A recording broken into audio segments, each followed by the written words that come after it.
चुपचाप साइलेंटली अपने study table पे बैठ के पढ़ाई करते रहो। एक दिन वो जो तुमने साइलेंस पूरे 1 साल मेंटेन करके रखी है, उसका इतना तगड़ा तूफान आएगा कि आस पड़ोस वालों की तो खिड़कियां टूट जाएंगी। बोले अरे यार उस दिन उनके घर पे खाना नहीं बनेगा, अरे भाई उसकी रैंक आई है। ये नहीं बोलेंगे सिलेक्शन, बोले उसकी रैंक आई है।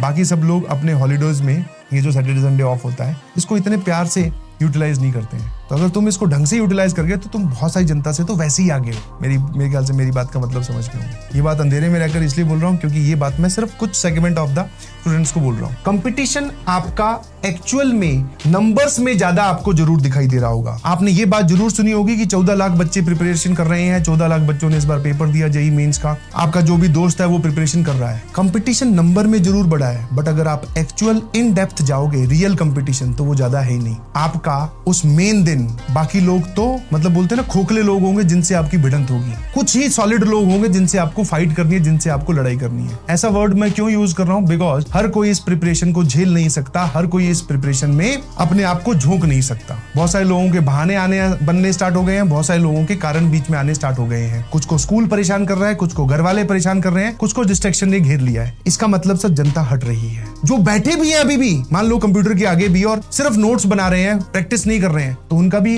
हालत खराब ही है भाई। वो उन बाकियों से अच्छे हैं, बट अगर आप प्रैक्टिस भी कर रहे हो तो आप सबसे अच्छे हो। तो एक्चुअल में आपकी जो भिड़ंत है वो बहुत ही नॉमिनल लोगों से होगी, और उस भिड़ंत को स्ट्रॉन्ग करने के लिए, ताकि आपसे कोई भिड़े और वो तहस नहस हो जाए, तो उसके लिए भैया एक ही तरीका है, दैट इज बाकी लोग अपने आप साइड हो जाएंगे अगर आप प्रैक्टिस में रहते हैं। और प्रैक्टिस में रहने का तरीका एक सिंपल सा रूल है, दैट इज डेली पाओ डेली निपटाओ। ऑल्दो वैसे तो आपको सोशल मीडिया से पता चली जाएगा, बट हाँ, all India rank 107, 200, all India rank 200, 263, 269, 283, 299, 467, 471, 506 और 692, 471 बता दिया शायद मैंने। ये कुछ रिजल्ट्स हैं जो टॉप रैंक्स हैं। ऑल्दो अभी और भी रिजल्ट काउंट हो रहा है। डबल डिजिट में अभी कोई सामने नहीं आया, ये नहीं बोलूंगा कि रैंक नहीं आई, अभी कोई सामने नहीं आया, ठीक है, अभी कोई सामने नहीं आया। 107 आई है एक रैंक, 107 डबल डिजिट में अभी कोई नहीं आया, घबराओ मत, आ जाएगा। और वैसे भी सर अभी तो काउंटिंग स्टार्ट हुई है, ये देखते हुए तीसरा ही साल है और triple digit, double digit rank तक हम लोग पहुंच गए हैं। बहुत जल्द ही जो एक होता है ना ड्रीम,